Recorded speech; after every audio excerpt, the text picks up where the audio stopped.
Muy buenos días tengan todos, sean bienvenidos. Muchas gracias a quienes nos acompañan en esta mañana en el Simposio de Arte del Espacio Público organizado por el Consejo Cultural de la Municipalidad de Guatemala. Para nosotros es un gusto que puedan acompañarnos desde la distancia, que podamos estar conectados de una forma virtual. Para contarles un poco acerca de la dinámica de las presentaciones, cada una tendrá un tiempo aproximado de duración de 30 a 45 minutos. Y luego tendremos un espacio para las preguntas y respuestas que tengan. Así que les pedimos a los ponentes respetar el tiempo asignado para poder llevar un programa ordenado y poder cumplir con el horario adecuado.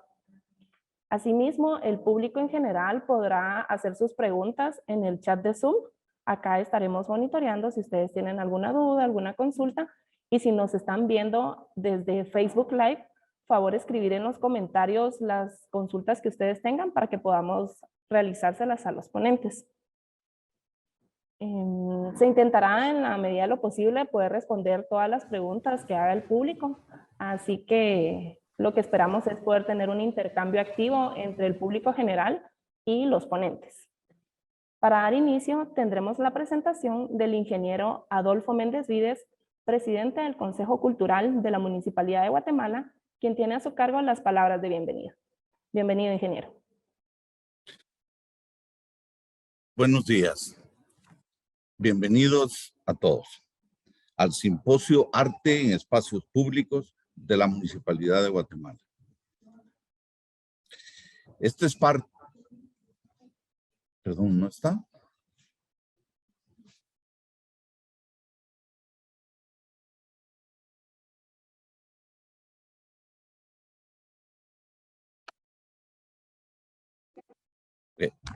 Bienvenidos, buenos días al Simposio Arte en Espacios Públicos de la Municipalidad de Guatemala. Proyecto capitalino que ya está en realización con las intervenciones de arte en la infraestructura pública. Una iniciativa del alcalde Ricardo Quiñones, quien expresamente solicitó al Consejo de Cultura que procediéramos a realizar un gran proyecto que diera voz a los artistas nacionales como portadores de la intuición de los ciudadanos, para que se expresen con obras significativas en la metrópoli en constante movimiento y crecimiento y proyecten la ciudad ese sentido estético que corresponde a nuestra época. Todo es parte del gran plan de reactivación del empleo como parte de lo que ha sido la planificación del llamado Plan Santiago. El propósito del alcalde es unificar, estrechar los lazos de identidad y lograr a través del arte que los vecinos se identifiquen unos con otros, que amen más a su ciudad, la cuiden y preserven porque es el hogar común. Se desea que los vecinos se identifiquen con la obra realizada por sus artistas. Al momento ya existe en lo que llevamos este primer año la realización de diversas obras como la de Eric Menchú titulada Rizoma en la zona 12, de Manuel Chabajay, Las Aves, Doble Energía y Mensajera en la zona 15, de Mónica Torreviarte, Todos Somos Guatemala en la zona 15, de Regina Prado, Conexiones en la zona 12, de Norman Morales, La Arquitectura de la Ciudad en el Tiempo en la zona 12, de Luis Díaz, una escultura de 8 toneladas en hierro que está en proceso de oxidación en el Zapote. Tenemos por delante la realización de otras obras como el caso de Sergio Valencia, que se está en este momento en desarrollo junto a un proyecto que se articuló con Juanio, que se titulará El paisaje que vuelve y próximamente estará en el puente de Pamplona. Y se está haciendo además con el artista Denis Leder unos murales específicos dentro del nuevo MUNI que estará en el antiguo seminario en la Roosevelt. El proyecto dio inicio acompañando la realización de infraestructura vial para que toda obra municipal cuente con un elemento artístico y gradualmente iremos extendiéndonos a las plazas y a los barrios residenciales. La ejecución de las obras también busca estimular a los constructores para que incluyan en sus trabajos y en su producción obras artísticas que ya también podrán ser notadas y observadas en el espacio público. Al estar embarcados en este gran proyecto, nos percatamos que los artistas nacionales han vivido durante varias décadas limitados a realizar arte privado, área para los interiores, en medidas reducidas. Y con este gran proyecto empezamos a reiniciar toda una experiencia con el espacio público y el formato grande. Es entendido que las galerías o las exposiciones que se hacen para coleccionistas, ¿verdad?, no le llegan a todo el público, mientras que el espacio público se impone a las mayorías democráticamente, con obras donde se deben de encontrar reflejados e identificarse, así como vivir la experiencia cotidiana del asombro, encantamiento y entendimiento que mantiene abierta y fresca la mente. Así que era necesario llamar a un simposio para reflexionar y compartir experiencias e ideas con curadores, artistas, arquitectos y urbanistas nacionales e internacionales de disciplinas como el arte, la filosofía, la arqueología, el urbanismo y la arquitectura para abrir la discusión sobre el tema. Agradecemos a los patrocinadores y socios de este evento que incluyen a la Embajada de España en Guatemala, el Centro Cultural de España y la Cooperación Española, la Embajada de los Estados Unidos en Guatemala y la organización American for the Arts, así como la Alcaldía de la Ciudad de Nueva York. Agradecemos particularmente a Lucrecia Cofiño de Prera, directora de la Escuela de Artes Visuales, quien mostró toda una profunda dedicación a esta empresa para que se lograra realizar. Y a todos los participantes nacionales e internacionales que presentarán ponencias, moderarán mesas redondas o participarán en las mismas, así como a la Dirección de Cultura y Educación Artística, Aida Bococ, por el apoyo logístico que ha mostrado. En nombre del alcalde Ricardo Quiñones, damos por inaugurado el simposio Arte en Espacios Públicos, que impulsará la intervención del espacio público, motivando la continuación y desarrollo de este novedoso esfuerzo que busca privilegiar el arte en nuestra ciudad. Bienvenidos y adelante.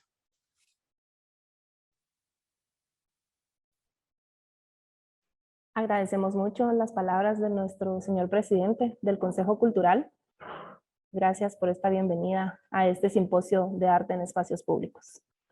La primera presentación de este simposio está a cargo de la doctora Bárbara Arroyo, quien presentará los espacios ancestrales, su uso, persistencia y permanencia. Para comentarles un poco más acerca de la doctora Bárbara Arroyo, ella es guatemalteca, licenciada en Arqueología por la Universidad de San Carlos de Guatemala y doctora en Antropología por la Universidad de Vanderbilt. Ha trabajado en México, El Salvador y Guatemala, en sitios de la costa del Pacífico, Altiplano y Tierras Bajas Mayas. Sus intereses de investigación se enfocan en los orígenes de los pueblos sedentarios, cerámica, complejidad social y escultura monumental, así como la comunicación y vinculación del conocimiento académico hacia el público en general. Actualmente es miembro del Consejo Cultural de la Municipalidad de Guatemala y asesora en la Dirección de Cultura y Educación Artística. Bienvenida, doctora Bárbara Arroyo. Esta mañana abordaremos el tema de los espacios ancestrales, su uso, persistencia y permanencia. El espacio público es el escenario donde se desarrolla el drama de la vida en común. Allí se congrega la población para efectuar reuniones colectivas, tanto de carácter sagrado, como son las procesiones, rituales, sacrificios, ofrendas, así como las de naturaleza mundana, que pueden ser los intercambios comerciales, los juegos, representaciones escénicas. Las calles, plazas y parques de una ciudad dan forma al flujo y reflujo del intercambio en estos lugares. Los espacios públicos no son un hecho, ellos son creados, regulados e impugnados, como vamos a ver a lo largo de este simposio los próximos 3 días. Los espacios públicos abiertos fueron esenciales para la vida urbana. Aún así, sus funciones y significados varían dentro de las distintas sociedades del pasado. Cuando se habla de los espacios ancestrales en Guatemala y la región mesoamericana, hay que transportarnos en el tiempo a esos momentos particulares cuando ellos fueron habitados. Esto se hace necesario porque el uso del espacio a lo largo de 3000 años era muy diferente de la manera como actuamos actualmente. En esta presentación se abordará el espacio público desde sus raíces ancestrales en el territorio maya, utilizando información arqueológica de investigaciones. Uno de los espacios más importantes fueron las plazas, y aquí se presentarán algunos ejemplos de las mismas y cómo éstas han pasado y cambiado a través del tiempo. También se presentarán resultados de las investigaciones epigráficas que han identificado y visibilizado la presencia de artistas y artesanos y la relevancia que ellos tuvieron en el pasado. El espacio público se define como uno dedicado al uso público, donde público, entre comillas, se refiere a la población en general, a esos lugares compartidos. Los espacios públicos requieren de aprobación colectiva para ser construidos, modificados o bien permanentemente usados. Entre los espacios públicos se encuentran plazas, calles o calzadas, y también arreglos espaciales de ciudades que se orientan hacia un rasgo geográfico particular o más bien un marcador sagrado importante. También existieron canchas del juego de pelota, que fueron parte de un ritual muy importante y que indudablemente formó parte del uso de los espacios públicos y de quienes los admiraban o apreciaban. Otros lugares públicos menos mencionados y menos considerados incluyen lugares como espacios de recolección de agua, donde sin contar con la infraestructura particular, sin una construcción grande, la gente se reunía colectivamente, pero por el hecho de estar en un lugar donde había abundante agua, ya era un espacio público relevante. En cuanto a las plazas, que son muy importantes y vamos a verlos en varios ejemplos que se presentarán acá, estos lugares son los más obvios. Y es posible que dieron inicio desde el tiempo de cazadores-recolectores, pescadores que decidieron parar en un espacio particular porque había agua o porque era un lugar donde había un abrigo rocoso y allí deciden asentarse temporalmente. A veces alguna característica geográfica también favorece el asentamiento de estos lugares. Al marcar estos territorios, de alguna manera, los lugares se convierten en espacios permanentes y las plazas adquieren, estos espacios abiertos adquieren un valor más relevante en la comunidad. Y uno de estos casos es el sitio de Yeoxi en Oaxaca, donde se habla donde se puede apreciar este lugar, que es un espacio bastante amplio, abierto y que está delimitado por piedras en el sitio. Otro ejemplo es el sitio de Paso de la Amada, ubicado en Chiapas, México. En este lugar, que se fecha alrededor del año 1500 a.C., hay un juego de pelota y algunas plazas o varias plazas, además de la casa de un cacique. Y se ha hablado de que estas plazas grandes que se encuentran en este lugar fueron espacios públicos muy antiguos, fechados, como menciono, para el año 1500 a.C.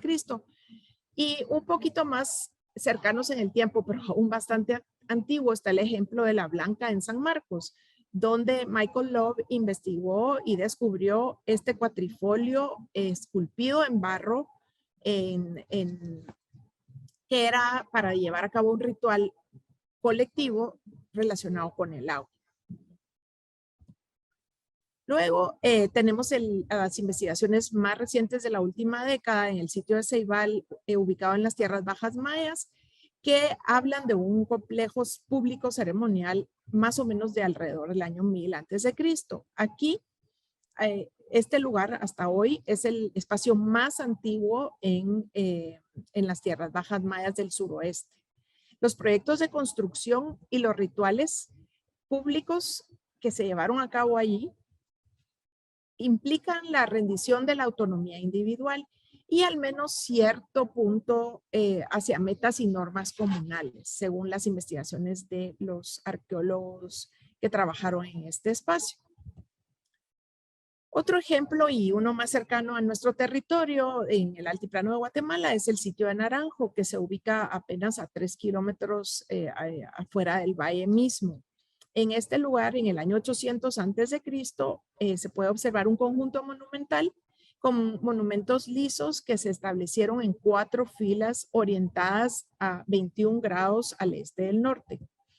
Como podrán ver en este mapa, estos espacios, estas filas de monumentos estaban claramente alineadas y eran monumentos lisos. Posiblemente se ha hablado de que podrían haber estado envueltos en tela o bien pintados. Sin embargo, es bastante difícil después de tantos años de haber estado expuestos a la intemperie poder determinar aquello. Sin embargo, también incorporan el espacio de una estructura en el oeste, en el límite oeste de este asentamiento. Hay que pensar que el Cerro Naranjo fue un marcador geográfico importante para este asentamiento y que indudablemente tuvo que ver en la decisión de la creación de esta enorme plaza donde se llevaron a cabo una serie de rituales particulares que hemos interpretado como que fueron rituales de calendario. Y la colocación de esos monumentos hemos pensado que se debió a que estaban celebrando ciclos de tiempo aproximadamente de 20 años. También vemos que en el límite sur del sitio hay una enorme plataforma, pero que no tenía ninguna construcción. Y en esa misma plataforma se encontraron cuestiones muy particulares que voy a hablar en un momento. Pero antes quiero mencionar que en el sector oeste se encontró lo que hemos interpretado como un palo volador que podría representar este ritual de calendario que hoy por hoy en comunidades contemporáneas como los pueblos de Joyabaj, Chichicastenango y Cubulco celebran justo al momento de que vienen las lluvias. Y la práctica de este ritual del palo volador involucra una serie de vueltas alrededor del palo que tiene que ver con las cuentas del calendario.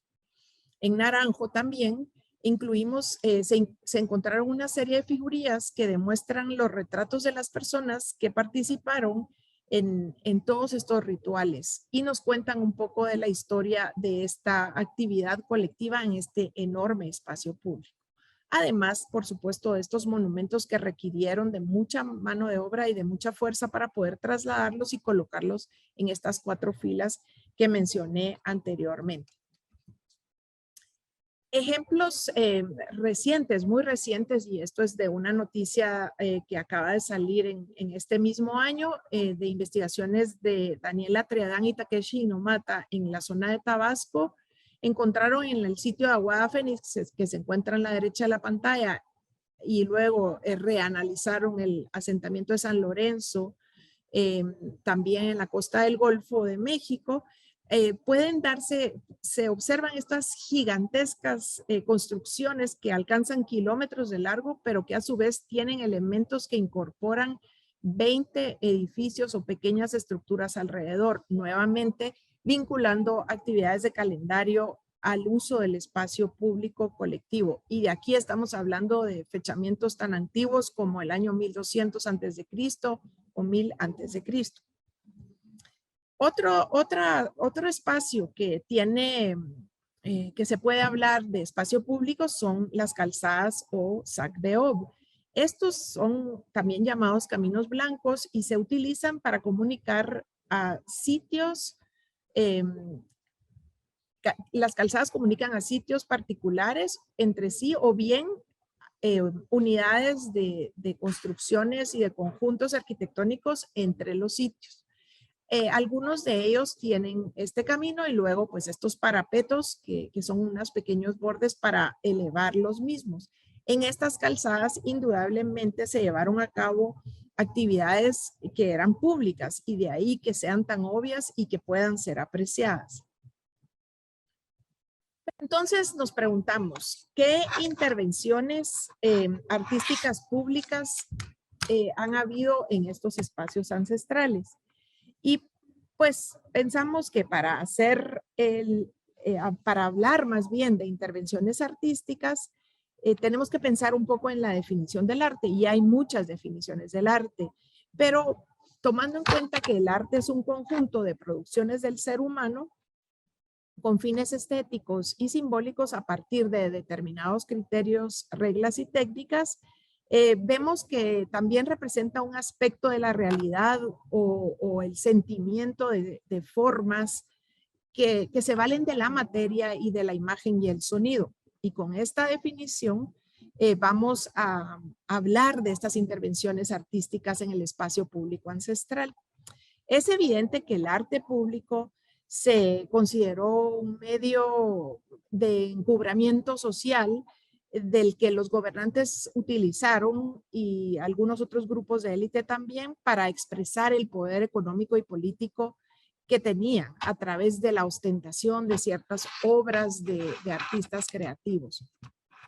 Hay un tema muy particular, y lo que ocurrió en estos espacios públicos, como las grandes plazas de los sitios mayas ancestrales, son lo que algunos colegas han llamado actos teatrales o bien performances, que los llevaba a cabo la élite para reiterar el poder divino que ellos tenían sobre la población, y esta población que tributaba para mantener el sistema sociopolítico de la época.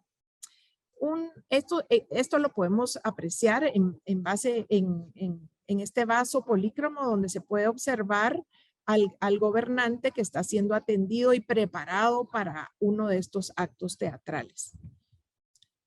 Tenemos también este otro vaso de la colección Kers, que lleva el número 533, que es un vaso obviamente de un sitio maya, pero que está en una colección privada, que muestra a los personajes disfrazados con trajes que posiblemente representan algún tipo de danza para la cual ellos estaban preparando, y lo podemos ver aquí con sus máscaras, y ellos por debajo se pueden ver que son individuos llevando estos trajes. Indudablemente fue para un acto público, posiblemente de un despliegue de poder como los actos teatrales que se acaban de mencionar. Y luego tenemos este otro ejemplo, que es el gobernante del sitio Ic, que el sitio Ic es un sitio que se ubica en el este del lago Petén Itzá. Se ha hablado de que podría ser Motul de San José, pero también hay otros asentamientos cercanos como Nishtunchich y otros. Y aquí vemos a este personaje central, bellamente ataviado, preparándose y viéndose en un espejo para este acto teatral. Sin embargo, no se puede olvidar que habían espectadores, que los actos teatrales no podían ocurrir en un vacío con las representaciones de élite únicamente, sino que más bien formaban parte de estas acciones que el público, la gente común, apreciaba y que tenían cierto impacto y, por supuesto, respuesta. De alguna manera, estos seres no visibles, que es la gente común, eran tan responsables de estos actos como las representaciones mismas hechas por estos grandes gobernantes. Luego tenemos a los artistas y sus firmas, porque eso es muy importante. Hoy por hoy un artista firma sus obras y es una manera de reconocer el aporte que hace. En el pasado, los artistas tenían un estatus social alto y eran adiestrados, entrenados y preparados para que se dedicaran a esta actividad. Y eran las actividades no solo de la pintura, sino también la escritura, la elaboración de vasos polícromos, seguramente la talla de madera, que pues ha desaparecido bastante a raíz de que no se conserva muy bien con el tiempo. Y aquí yo quisiera presentarles algunos ejemplos de artistas puntuales que dejaron objetos muy importantes y que a través de ellos en los textos jeroglíficos se puede distinguir su presencia y su acción como artistas.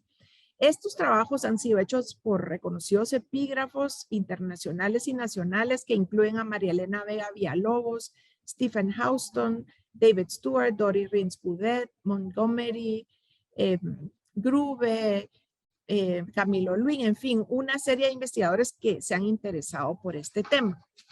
Y empecemos a revisar los artistas y la cerámica, los artistas que pintaban la cerámica. Un estudio de Steve Houston cuenta que hay alrededor de 17 firmas de calígrafos y que todas ellas ocurren a la parte final del Clásico Tardío, que más o menos viene siendo alrededor del 600 y el 900 después de Cristo. Y estas aparecen de alguna manera integradas a las representaciones de las escenas. David Stewart nota que algunas veces los mayas firmaban sus pinturas y sus esculturas. Y los pintores particularmente escribieron Utsi-ba o Utsi-bi, su pintura o su escritura, que posteriormente era seguida por su nombre para identificarlo. En algunos textos también aparecen los títulos de Ahtsib o pintor, que quiere decir literalmente el de la pintura, o Itzat, que quiere decir sabio, o bien Miyatz, que quiere decir letrado. En el siguiente vaso de la colección Kerr 1599 también se observa una expresión importante que es la de Uthib Ba, que significó lo pintó, seguida el nombre mismo, y ahí podemos ver al autor de quien pintó este vaso, que se dice es Akan Suts. Y básicamente, si uno lee el texto, dice Akan Suts lo pintó, y lo vemos ahí en el recuadro rojo. Entonces, las firmas son un medio de encubrimiento social que le da también al artista y a la pieza misma mayor estatus. Un artista de Naranjo en Petén llevó a cabo varias vasijas, entre las que se encuentran estas tres que ponemos en esta imagen. Su nombre era Aj Masham y él tenía un estilo particular de firmar. Veamos una más de manera más cercana. Esta vasija aparece con sus títulos y con su ascendencia, donde se habla que Aj Masham, el que pinta esta vasija, fue el hijo de una señora de élite que se llamaba Concha Estrella del sitio de Yaxha y del gobernante también Ka Ucalau Changchac, que fuera un rey de Naranjo entre el año 755 y 780 después de Cristo. Innegablemente los artistas eran parte de la élite maya. Y además, siguiendo con otros ejemplos, la mayoría de las firmas de las firmas en cerámica se concentran en el este de Petén. Hay 11 ejemplares que se relacionan a esta dinastía Ic, que les hablé anteriormente, que viene posiblemente del sitio Motul de San José, que queda a la orilla del lago Petén Itzá y que además incluyen a otros sitios cerca de Tayasal y en Flores. Los artistas del reino Ic debieron haber sido comisionados por otros reinos. Eran artistas muy, muy conocidos y entonces les pedían que por favor hicieran vasos para ellos. Luego tenemos este vaso, que es un vaso cuadrado, que además es muy curioso porque no es la forma común de los vasos polícromos mayas. Tiene la representación de 11 dioses y muestra la firma del artista como parte de una sección de la imagen. Lo podemos ver en el segundo ejemplo y aquí se los voy a hacer un acercamiento, que básicamente este vaso representa una escena mitológica, pero incluye al nombre del artista que lo integra en un plano bastante importante dentro del vaso. Luego tenemos otros vasos que son de un estilo particular que nosotros le llamamos estilo códice y que distingue a sitios del norte de Petén como de la zona de Mirador y del sur de Campeche. Estos básicamente involucran muy pocos artistas, digamos, que eran los que hacían esto y que estaban entrenados bajo una escuela particular y son justamente este estilo con estas pinturas. Y apenas sin duda fueron entrenados y autorizados por los reyes para poder llevar a cabo estas vasijas. Es una tradición que dura muy, muy poco tiempo. Y aquí tenemos un ejemplo que es muy importante porque tenemos acá en este lado al dios N, que tiene una voluta que indica que está hablando, y básicamente lo que está diciendo en estos jeroglíficos es Chok on tak big, que quiere decir borra esta línea gruesa, regañando un poco al aprendiz, diciéndole cómo tiene que hacer esto. Y luego tenemos aquí el otro dios N, que también pues es como el otro lado de la vasija, y como nos damos cuenta en esta sección van las cuentas, y aquí va 7, 8, 9, 10, y luego aquí se da cuenta este señor, pues el dios N, y le está corrigiendo al aprendiz y le dice en el texto dónde está el número 13 y el número 11, porque no lo incluyó. Entonces, de alguna manera, este vaso muestra esa enseñanza que reciben los escribas, y lo reciben pues imagínense, nada más y nada menos que el dios N, ¿verdad? O un gobernante que seguramente tenía que representar a este personaje mitológico.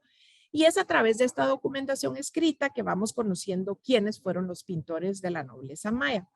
Pero no solo la nobleza maya marcaba sus vasos y firmaba sus vasos, sino que tenemos el ejemplo de la cerámica de tipo plomizo que se fabrica en la frontera entre Chiapas y San Marcos, entre México y Guatemala, que son vasos un poco más sencillos. Sin embargo, tienen una serie de marcas de los alfareros o firmas que aparecen en la parte inferior de los mismos o a sus lados. Entonces también tenemos estos ejemplos, y más o menos vienen siendo también del mismo periodo, finales del clásico y del posclásico. En los monumentos públicos, las firmas también aparecen en lugares discretos pero visibles, y lo vamos a ver en un momento. Las firmas de los escultores, hay muchas entre el año 600 y el 900 después de Cristo, pero solo son estos 300 años donde aparecen estas firmas. Y no es hasta esta época cuando claramente se pueden apreciar en los monumentos. Y lo vamos a ver ahorita en una serie de ejemplos, para terminar con un ejemplo del preclásico que no tiene firma, pero que muestra la presencia de una pareja de escultores. Y aquí quisiera empezar con el panel de Emiliano Zapata, que presenta un retrato de un escultor que tiene una herramienta con un cincel en la mano, que podría haber sido hecho de una piedra o bien de un cuerno de venado, y de alguna manera pues está aquí esculpiendo la escena. Houston, que es uno de los epígrafos que ha trabajado estos temas, dice que hay alrededor de 114 escultores en el periodo clásico, pero seguramente hay más, porque algunas de las esculturas pues se erosionaron y destruyeron y no documentan un número mayor, pero que seguramente lo fue de esta manera. Y otra vez siempre ubicándolos entre el año 600 y el 900 después de Cristo.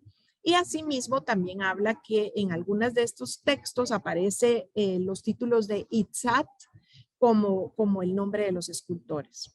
La mayoría de estos monumentos con sus firmas aparecen en lo que referimos nosotros a la región del Usumacinta, donde pues podemos ver los sitios que se encuentran ahí, y en contraste tenemos sitios en otros lados como Copán, Quiriguat, Calton y Naixultún, que no tienen firmas de artistas. Entonces es algo muy particular a esa región. Hay algunos ejemplos en el sitio de Aguateca, en la parte sur de este mapa, donde vemos el encuadre verde, que sería el sitio de Dos Pilas, que no tiene autógrafos, pero el vecino sitio de Aguateca sí lo tiene, y también Arroyo de Piedra y Tamarindito. Entonces, nos movemos un poco particularmente al sitio de Piedras Negras, siempre en esta región del Usumacinta, y la estela 6 tuvo al menos, Piedras Negras tuvo al menos 42 escultores, que pues también habían otros en sitios vecinos a la par de Piedras Negras, como sería Yaxchilán, y lo vamos a ver ahora en un momento. Y como les recuerdo, algunos están erosionados y no necesariamente puede documentar, digamos, la presencia de tantas firmas. Pero, ¿por qué fueron necesarias las firmas en Piedras Negras? El crédito para los escultores fue variando de reino en reino, y se cree que algunas de estas esculturas eran hechas por jóvenes o choc, la palabra choc que se lee en las escrituras jeroglíficas y que eran quienes también estaban siendo enseñados al arte de la escritura. Este panel, el número 4 de Piedras Negras, tiene al gobernante en su extremo derecho acá y abajo en su pie pueden ver la firma del escultor. Y lo que es curioso es que en Piedras Negras los escultores no se pueden rastrear los escultores a lo largo del tiempo. ¿Por qué? Pues porque los monumentos son monumentos históricos, tienen fecha inscrita que nos permite entender cuánto tiempo o cuántos años estuvo un escultor activo. Y hay escultores que esculpieron por 10 años, donde, por ejemplo, el escultor 21, porque además se han identificado claramente, esculpió por más de 24 años, que fue uno de los más longevos. Y esto es un poco extraño porque la vida de los mayas en la antigüedad no era tan larga. Sin embargo, pues es curioso saber esto. Aquí hay otro ejemplo, el mural de la Pasadita, que queda muy cerca también de la región de Piedras Negras, que es más, está enfrente a Yaxchilán. Y este dintel se esculpe se firma claramente y el texto jeroglífico dice, es Cheleu Chanquimich, divino señor de Caaj y Pachán, y esta es la escultura de Chacalte. Y entonces sabemos que el escultor se llama Chacalte, que además es muy interesante poder ponerle nombre a los escultores. Y por supuesto en Piedras Negras han descifrado esos nombres, pero no se los voy a decir aquí porque sería bastante largo de relatar. La piedra 5 de Bonampak, la piedra labrada, es muy curiosa, pues incluye este trabajo de talla magnífico y donde está el encuadre rojo pueden ver ustedes la firma del escultor. Y este escultor tiene la referencia a Chajón como el señor de Utzig-Witz, que es el nombre de Bonampak. Y entonces la referencia a este título, Chajón, es un título común de los gobernantes mayas que confirma que estos escultores y artistas ocuparon un lugar importante en la sociedad de la época. Y luego tenemos otro ejemplo rápidamente, la piedra labrada 4 Bonampak, donde otra vez sobre el trono donde estaba sentado este gobernante tiene la inscripción de la firma más bien del escultor. Y lo mismo ocurre en el panel de Cleveland, más bien el panel que se ubica en el Museo de Arte de Cleveland, que obviamente es una escultura de la región del Usumacinta, y que tiene su firma de autor, pero vale la pena mencionar que los textos grandes, históricos, están como más resaltados y el texto, la firma del escultor aparece un poco en un plano diferente. Lo mismo ocurre en el dintel 26 de Yaxchilán con la firma del escultor un poco escondida, si se quiere, un poco más metida en contraste con los otros textos. Y quisiera no terminar, pero hablar de este monumento que es un poco más pequeño y se llama el Caracol, que se encuentra en el Museo de la Universidad de Princeton, que básicamente representa un Pahuatún. Un Pahuatún es una entidad vieja, ancestral, que sostiene al mundo, y cada cara de este monumento tiene a un hombre barbado con grandes orejas que descansan sobre los brazos. Aquí lo podemos ver como que si tuviera sus brazos cruzados y descansando así. Estos pahuatunes son muy importantes y en este caso se puede ver que está la firma del escultor en un lado de la pieza. Además, vemos que hay colaboraciones de artistas, siendo Piedras Negras la máxima expresión de esta colaboración. Y lo que pasa es que en esta estela, en la estela 6, habían al menos 7 escultores y cada uno fue responsable de tallar una sección del monumento. También tenemos el mismo caso en la estela 13 y 14 del mismo sitio, y aquí en los encuadres rojos ustedes pueden ver las distintas firmas que varían. En la estela 13 habían 3 escultores y en la estela 14 habían 6 escultores. Y esta colaboración de escultura, regreso al comentario que les hice al inicio, ocurre también en el preclásico, donde hay parejas de escultores que, aunque no tenemos jeroglíficos porque Caminal Cuyú, este es un ejemplo del Monumento 2 de Caminal Cuyú, no tenían escritura en este tiempo. Sí tenía habían escultores capacitados que a manera de espejo labran un lado de la piedra y el otro y trabajan en parejas. Y hay muchos más ejemplos que han sido identificados por Lucía Henderson, que ha hecho un análisis muy amplio de las esculturas de Caminal Cuyú. Entonces la colaboración de trabajar una obra de escultura no solo se caracteriza al clásico tardío, pero también ocurre en el preclásico, al menos en el caso de Caminal Cuyú. Pero ¿por qué las firmas de escultores? Es importante mencionar que las firmas de escultores únicamente aparecen en la historia del clásico maya hacia finales del mismo, como ya les dije antes, y la mayoría de ellos se les negó ese registro público y sus firmas aparecen como de alguna manera allí metidas que comunican el mensaje que el rey quería dar, el gobernante de turno quería dar, pero ellos también están presentes, indicando que eran importantes personajes de la sociedad. Y antes de finalizar, yo quisiera regresar al caso de la plaza, que es un espacio público importante de intervención de arte y de otras actividades desde los tiempos ancestrales hasta el presente. Y este espacio fue un espacio de múltiples usos que muestra que ha variado a través del tiempo, con presencia de quienes ostentan el poder político, además de el poder de la comunidad que de alguna manera se apropia de ellos. Y aquí voy a presentarles dos ejemplos, el de la Plaza Central de Guatemala y el de la Plaza de Cubulco en Baja Verapaz. En el primero, en la Plaza Central de Guatemala, de total contexto urbano, se muestra cómo este espacio ha variado a través del tiempo, siendo primero, pues tenemos ahí y la plaza con la fuente que se trasladó posteriormente, luego un espacio de la plaza usada como mercado, luego hasta con carros y parqueos y jardines, y también un espacio de comunicación y protesta o de actividades lúdicas en algunos casos, donde se dan espectáculos, pero también se comunican mensajes o se hacen celebraciones. Y luego, por supuesto, en el segundo caso, en la Plaza de Cubulco, en Baja Verapaz, a pesar de haber sido un espacio primordial en donde se han encontrado restos de las culturas originarias, también se ha ido transformando y hoy es un espacio dinámico que puede ser un mercado el día de la celebración del palo volador, como vemos acá, y media hora más tarde vemos esta tremenda celebración de las procesiones que salen de adentro de la iglesia y circulan por el pueblo y que de alguna manera muestra este escenario de fiesta y de reuniones colectivas que se adueñan del espacio público.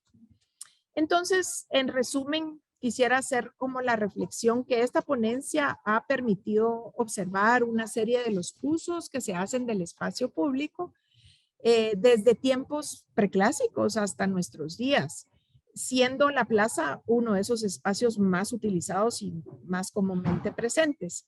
Estos lugares fueron de naturaleza colectiva en sus manifestaciones más antiguas y luego pues va cambiando. Algunas intervenciones en el espacio público podrían considerarse como artísticas, aunque no se conoce muy bien cuál era ese concepto del arte de la antigüedad.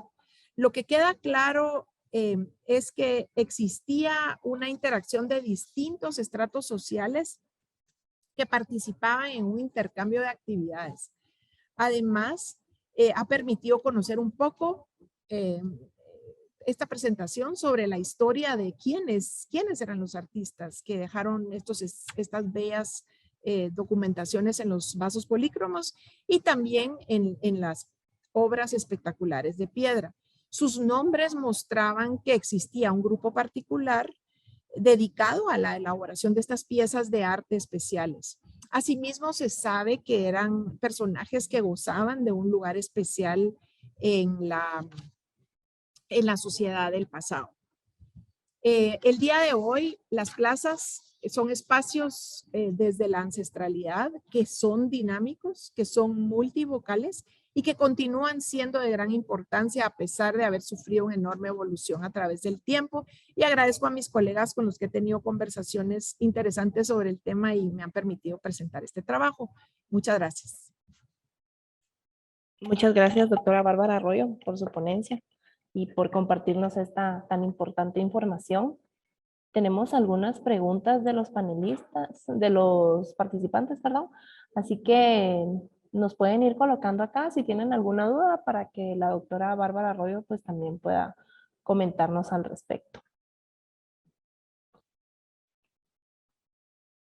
La primera pregunta que tenemos es, quisiera preguntar si el hecho que los escribanos, artistas, escultores no serían más como periodistas de la época, pues estaban sometidos a la visión del gobernante o del señor que les comisionaba el mensaje, y dado que las escrituras o dibujos en sí requerían un aprendizaje de la técnica y del manejo de los medios, es lógico que hoy los veamos como artistas. Me pregunto acerca de esa diferencia entre periodismo y arte. Es una pregunta sumamente interesante y realmente nos hace reflexionar a los arqueólogos sobre el tema. Sin embargo, sí creo que hay que entender el papel que jugaban estos artistas. Estos artistas eran parte de la corte real, o sea, eran individuos que habían sido adiestrados desde muy pequeños para poder leer, escribir, pintar y hacer estas obras. Entonces, además, habían sido adiestrados para contar la historia oficial, que era la historia del gobernante. Y también tenemos que recordar que pues obviamente la práctica del periodismo es un poco diferente, porque el periodismo puede ser crítico, puede ser de cuestionar.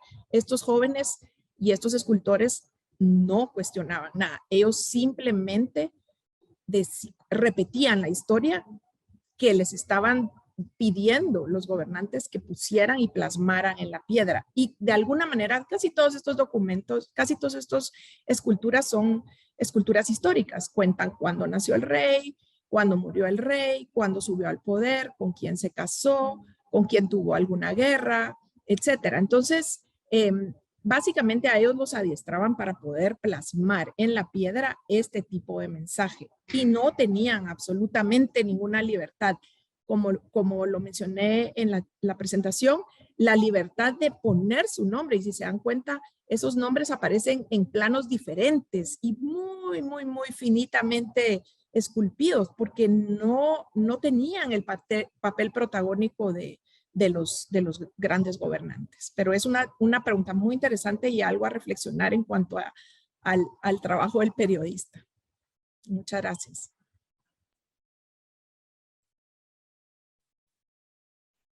Muchas gracias, doctora Arroyo. Invitamos a más participantes a que nos puedan compartir sus preguntas, ya sea acá en el chat o si nos están viendo en Facebook Live, en la página del Centro Cultural Municipal, pues también ahí estaremos respondiendo las preguntas que ustedes nos hagan.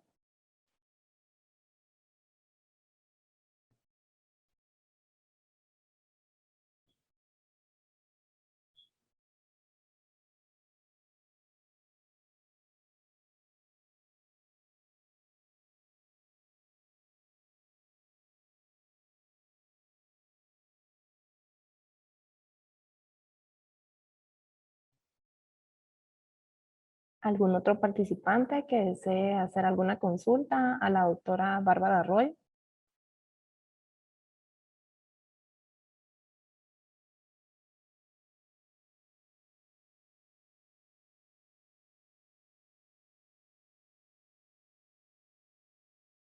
Pues agradecemos su atención.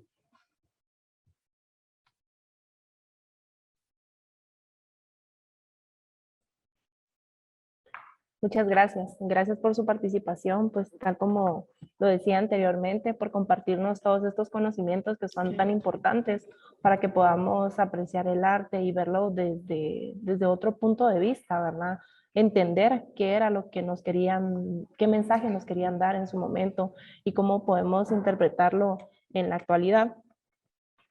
Vamos a tener un espacio de receso. La siguiente ponencia es en 5 minutos. ¿Tenemos otra pregunta? Sí tenemos otra pregunta. Aquí hay una pregunta que dice: el trabajo colaborativo de los artistas que indica también se nota en la caja de piedra encontrada en Junalié. Esta es solo para ponerlo en contexto de las personas que nos están escuchando. Junalié es una cueva que se ubica en Alta Verapaz. Y la pregunta es: ¿tendría alguna razón de ser? Tal vez comprobar el manejo de la técnica. Efectivamente, bueno, esta es una, para explicarles un poquito, esta es una caja que de piedra que estaba colocada en esta cueva y que tenía una inscripción y que está vinculada directamente con el tema de quienes escriben y quienes hacen este trabajo. Entonces, no entiendo también la pregunta, pero ¿cuál será la razón de ser, de tener este mensaje y comprobar el manejo de la técnica? La verdad es que es bien difícil hablar exactamente de estas técnicas y digamos, de lo que es, de cómo se manejaban. Obviamente objetos portátiles como esta caja, aunque es muy pesada y que seguramente costaba manejarla, llevarla de un lado al otro, igual que el caracol que les mostré que está en Princeton, sin duda eran objetos que de alguna manera se circulaban y las personas podían leer el mensaje o alguien leía este mensaje y se le indicaba al público que no sabía leer sobre el mismo. Entonces, segura la técnica de esculpir, la técnica de plasmar estas firmas particularmente, porque al final aquí nos estamos enfocando en el tema de los artistas y de quienes produjeron esto, era importante, pero estaba limitado a un sector de la población y no cualquiera tenía acceso, primero, a esos textos y segundo, al tema de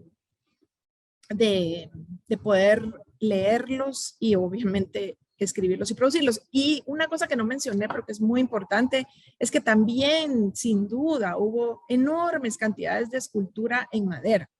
Y desafortunadamente, a raíz de nuestras condiciones del trópico, no se pudieron conservar porque la madera se conserva muy poco y tenemos algunos dinteles de Chico Zapote con inscripciones jeroglíficas importantes de algunos sitios mayas como el Sots, Tikal y otros, pero no tenemos tanto para poder hablar como la piedra.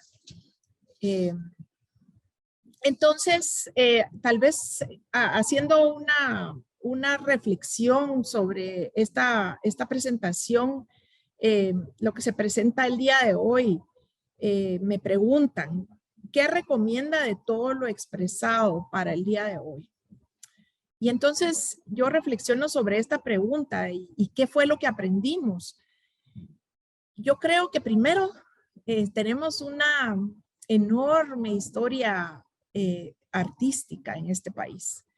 Tenemos un legado gigantesco que hoy mismo con la cultura maya actual lo vemos, donde hay magníficos artistas que han transformado, obviamente no están plasmando su arte en cerámica polícroma ni tampoco en estelas de piedra, pero están haciendo trabajos muy importantes que están contribuyendo al desarrollo del arte de Guatemala. También tenemos que ver estas habilidades maravillosas trabajadas desde tiempos ancestrales y además de que los espacios públicos son espacios vivos, donde son espacios multivocales y por eso lo referí en algún momento en la charla, donde vamos a tener voces de gente que le gusta una cosa y gente que no le gusta otra cosa. Y lo que necesitamos tener es esos diálogos de estas intervenciones en el espacio público y platicar sobre las mismas, porque al final el arte, mientras es un lenguaje compartido, es un lenguaje que a algunos les gusta y a otros no les gusta. Y lo mismo sucedió en el pasado. Entonces, Vemos que estos espacios dinámicos, multivocales, son una manera de expresión, son una manera de comunicar mensajes y comunicar mensajes de cómo estamos hoy. Entonces, es una oportunidad. Así que podemos trabajar, podemos trabajar hacia estos entendimientos de los usos colectivos del espacio, de las intervenciones artísticas en el espacio público y de los roles que los artistas mismos juegan en ellos.